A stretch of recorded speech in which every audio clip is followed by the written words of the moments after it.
Marcus Reynolds huddled beneath the thin, weather-beaten tarp that had been his makeshift shelter for the past 8 months.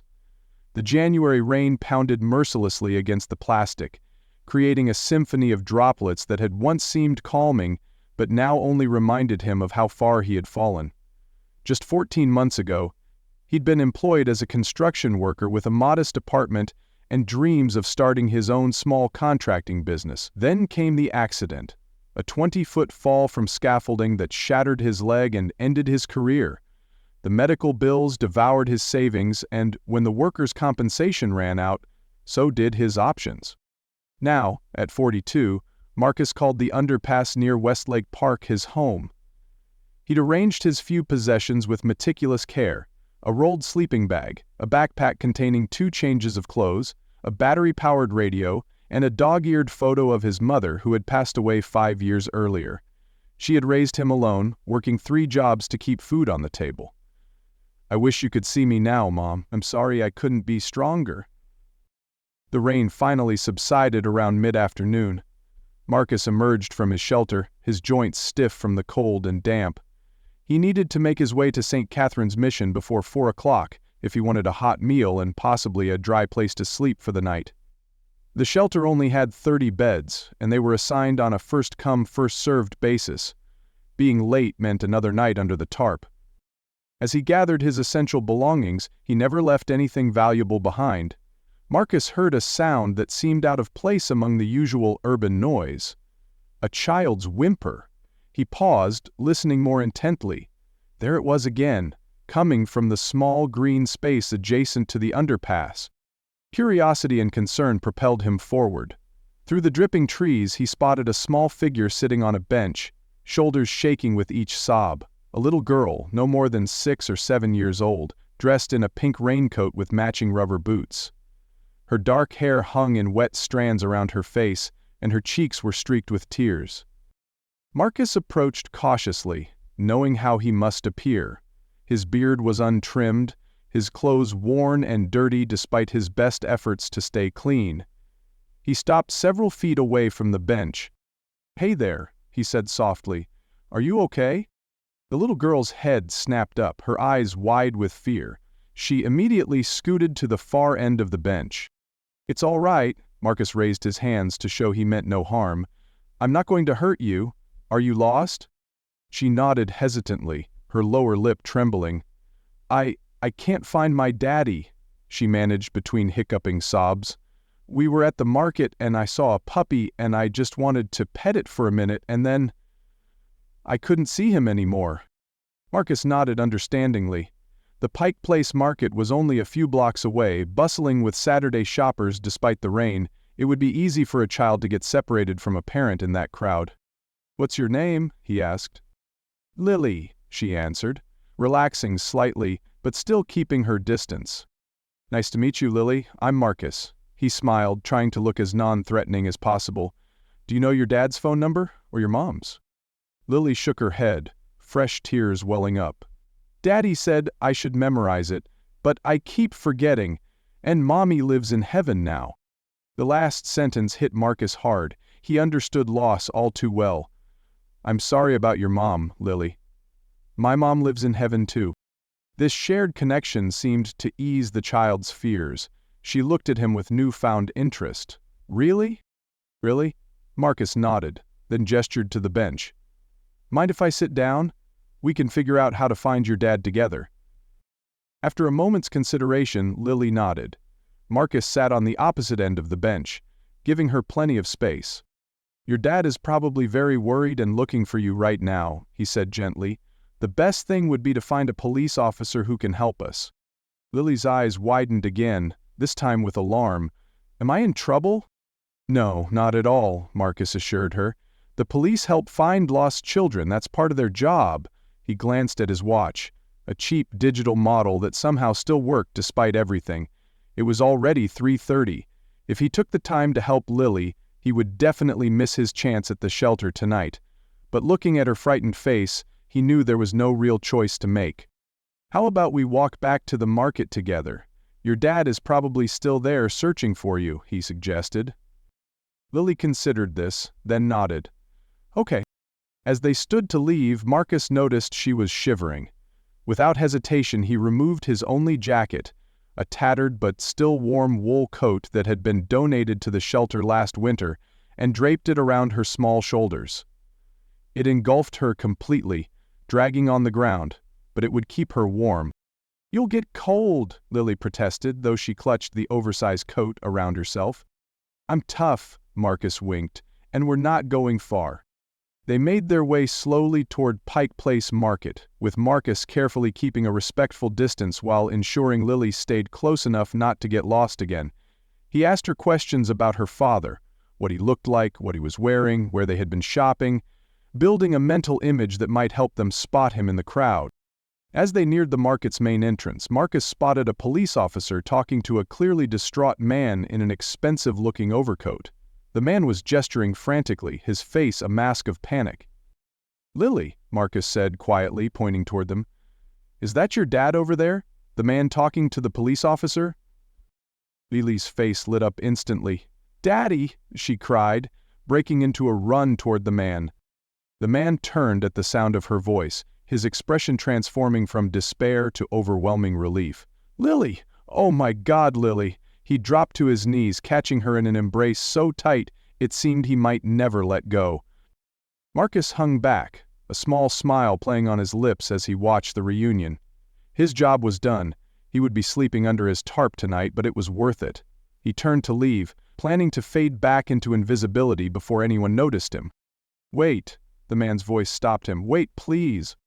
Marcus reluctantly turned back. The father was approaching, still clutching Lily's hand as if afraid she might disappear again. The police officer followed close behind, her expression unreadable. "Did you find my daughter?" the man asked, studying Marcus with an intensity that made him uncomfortable. She was in the park by the underpass," Marcus explained awkwardly. "She was lost, so I walked her back here. I figured you'd be looking for her." The police officer stepped forward, her hand moving subtly toward her belt. "Sir, did you take this child from the market?" Her tone was professional, but laced with suspicion. Marcus felt a cold knot form in his stomach. Of course they would suspect him. Who wouldn't? A homeless man with a little girl from a clearly wealthy family? He should have found another police officer right away instead of bringing her himself. "No, ma'am," he said, keeping his hands visible and his voice steady. "I found her already in the park, crying. I just helped her get back to the market." "He gave me his coat because I was cold, Daddy," Lily chimed in, still wrapped in Marcus's tattered jacket. "And he said his mommy is in heaven too, just like mine." The father looked from his daughter to Marcus, then back to the police officer. "My daughter is safe. That's what matters." He extended his hand toward Marcus. "Thank you for helping her. I'm Richard Collins." The name struck a chord in Marcus's memory. Richard Collins, the real estate developer. His company's billboards were all over the city, advertising luxury apartments and office buildings, the kind of places Marcus would never even be allowed to enter. Hesitantly, Marcus shook the offered hand. "Marcus Reynolds, I'm glad she's okay." "More than okay, thanks to you." Richard knelt beside Lily and gently removed Marcus's jacket from her shoulders. "We should return this." "Keep it," Marcus said quickly. "She might need it on the way home." Richard's eyes narrowed slightly as he took in Marcus's appearance. The worn clothes, the weathered skin, the telltale signs of someone living on the streets. Instead of the disgust or dismissal Marcus had come to expect, there was something like thoughtful assessment in the man's gaze. "At least let me give you a reward," Richard reached for his wallet, "for your kindness." Pride, the last possession Marcus truly owned, stirred within him. "No need for that, sir. Anyone would have done the same." "I seriously doubt that," Richard replied, still holding out several $100 bills. "Please, take it." The police officer, who had been watching this exchange with increasing impatience, finally intervened. "Mr. Collins, I still need to file a report about the incident, and you," she turned to Marcus, "I'll need to see some identification." Reality crashed back around Marcus. He had no ID to show. His wallet had been stolen months ago, and getting replacement documents when you had no fixed address was a bureaucratic nightmare he hadn't been able to navigate. I don't have any ID with me," he admitted, already knowing what would come next. The officer's expression hardened. "In that case, I'm going to need you to come down to the station to answer some questions." "Officer, is that really necessary?" Richard interjected. "My daughter is safe, and this man clearly helped her." "Standard procedure, Mr. Collins," the officer replied firmly. "In cases involving children, we need to be thorough." Marcus felt the knot in his stomach tighten. A night at the station meant questioning, maybe even detention if they found the old warrant for that unpaid traffic ticket from years ago. It definitely meant no chance of getting to any shelter before they filled up. But what choice did he have? "I understand," he said quietly. "I'll cooperate." What followed was 6 hours of questioning at the downtown police station. They took his fingerprints, ran his name through their system, and asked the same questions repeatedly in slightly different ways. Where had he found Lily? Had he approached her or had she approached him? Did he regularly spend time near playgrounds? Each question made it clearer that they viewed him not as a good Samaritan, but as a potential predator. The old traffic warrant did come up, resulting in a fine he couldn't possibly pay. By the time they finally released him, it was nearly midnight, and a fresh downpour had begun. Marcus trudged back to his underpass, only to find that city workers had conducted a sweep in his absence. His tarp, sleeping bag, and the few possessions he had left behind were gone, confiscated or thrown away as part of the city's ongoing efforts to discourage homeless encampments. Standing in the rain, with nothing but the clothes on his back and the crushing weight of good intentions gone wrong, Marcus finally allowed himself a moment of bitterness. One decent thing. I try to do one decent thing, and this is what happens. He spent the night huddled in the doorway of a closed bank, trying to stay dry and warm enough to survive until morning. By dawn, he was shivering uncontrollably, his clothes soaked through. He made his way to a public bathroom to clean up as best he could, then headed for the day center that opened at 8. At least there he could get a cup of coffee and sit somewhere warm for a few hours. The day center was crowded as usual, filled with others in circumstances similar to or worse than his own. Marcus found a corner seat and cradled his coffee, letting the warmth seep into his stiff fingers. He was contemplating whether to try his luck at the temporary work center, though his still healing leg made him a poor candidate for most day labor, when a staff member approached him. "Marcus Reynolds?" the young woman asked, looking at him uncertainly. He nodded, surprised to be addressed by name. Most of the staff just used general terms like sir or buddy. "There's someone asking for you outside," she said. "Says it's important." Confusion and wariness battled within him. No one should be looking for him. He had no family left, and the few friends he'd had before his accident had drifted away long ago. "Did they say who they were?" he asked. The staff member shook her head. "Just that he needs to speak with you specifically. He's waiting in a car out front." Curiosity won out over caution. Marcus followed her to the entrance of the day center and peered outside. What he saw made him blink in disbelief. Parked directly in front of the building was a gleaming black Rolls-Royce, its polished surface reflecting the morning light like a mirror. A uniformed chauffeur stood beside it, scanning the building's entrance with an attentive gaze. When he spotted Marcus, he straightened and opened the car's rear door. The day center staff member gave a low whistle. "Looks like your ride is here," she said with a hint of amusement. Marcus remained frozen in the doorway. There must be some mistake. "Are you Marcus Reynolds?" the chauffeur called out. Still bewildered, Marcus stepped outside. "Yes, that's me." "Mr. Collins requests the pleasure of your company, sir," the chauffeur announced formally. "If you would be so kind as to join him." Richard Collins, the father from yesterday. Marcus approached the vehicle cautiously, half expecting some kind of cruel prank. But as he neared the open door, he could see Richard Collins himself, sitting in the luxurious interior, dressed impeccably in a tailored suit. "Mr. Reynolds," Richard smiled, gesturing to the empty seat beside him. "Please, join me. We have much to discuss." Hesitantly, acutely aware of his rumpled, still damp clothes and unwashed state, Marcus slid into the Rolls-Royce. The door closed behind him with a soft, expensive-sounding thud, sealing him into a world of leather upholstery and subtle wood-grain accents that seemed alien after months of concrete and cardboard. "I hope you'll forgive the dramatic entrance," Richard said as the car pulled smoothly away from the curb. "I had some trouble tracking you down. The police weren't particularly forthcoming with information." Marcus shifted uncomfortably. "Look, Mr. Collins, I appreciate the gesture, but if this is about a reward, I meant what I said yesterday. I don't want your money." Richard studied him for a moment. "What do you want, Marcus? If you could have anything right now, what would it be?" The unexpected question caught Marcus off guard. What did he want? A home, his health back, his dignity, a second chance, all things that seemed impossibly out of reach. "A job," he finally answered. "A real job that I can actually do with my leg the way it is now. Something that would let me rent a room, get back on my feet," he gestured to his worn clothes, "get clean again, in every sense." Richard nodded thoughtfully. "I thought you might say that. Before we continue, though, I want to tell you something about yesterday." He leaned forward slightly. "When Lily disappeared, I experienced the worst 38 minutes of my life. Every horrific scenario played through my mind, every parent's nightmare. When I saw her running toward me, safe and unharmed," his voice faltered briefly, "well, let's just say I understand the true meaning of wealth in that moment, and it had nothing to do with my bank account." He reached into his jacket and removed a slim folder. "I had my security team do a background check on you last night. Hope you don't mind." Marcus tensed. "Find anything interesting?" "Actually, yes."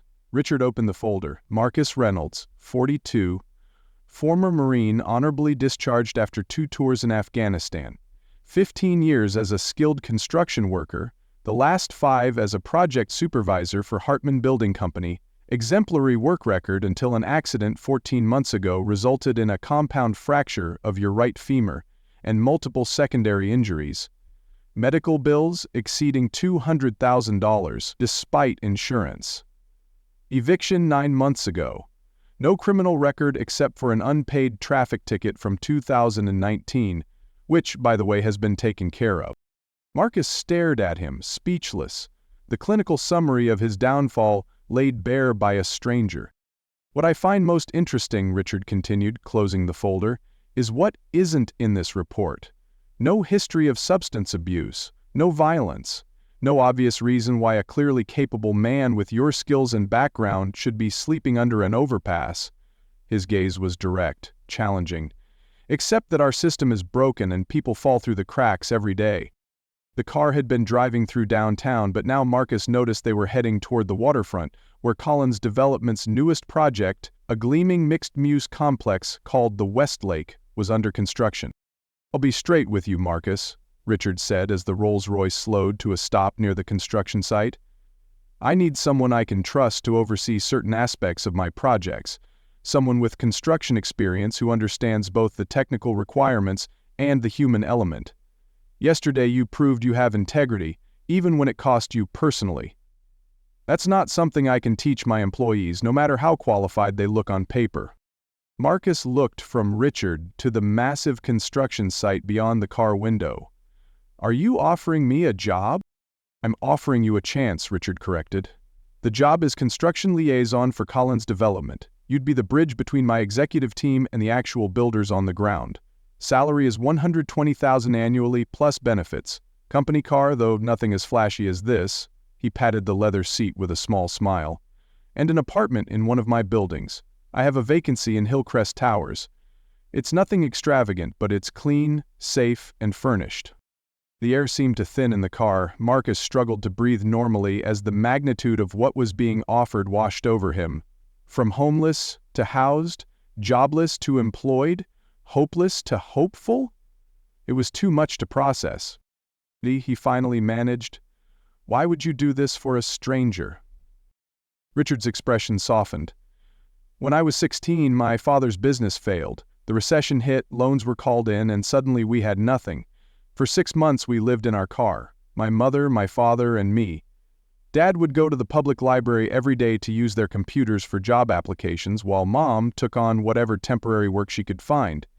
One night Dad got sick. Really sick. Fever, couldn't breathe properly.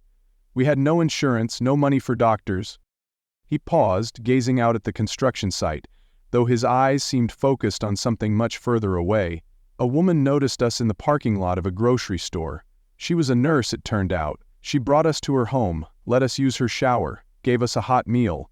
She treated my father's pneumonia with antibiotics she borrowed from the hospital where she worked. Probably risked her job doing it. We stayed with her for 2 weeks until Dad was back on his feet. Richard turned back to Marcus. That woman changed the course of our lives with that simple act of kindness. Dad got a job the next month. Within a year, he'd started the small real estate business that eventually grew into Collins Development. When he died 5 years ago, he left me a 9-figure company and one instruction: remember the nurse and pass it on. I'd been looking for the right opportunity ever since. Marcus sat in stunned silence, trying to reconcile the immaculately dressed billionaire before him with the boy who had once lived in a car. So, Richard extended his hand. Do you accept? The question hung in the air between them. Marcus looked down at his own hands. Calloused, dirty, the hands of a man who had built things once and could again. He thought of his mother, who had taught him that character was built during the hardest times, not the easiest ones.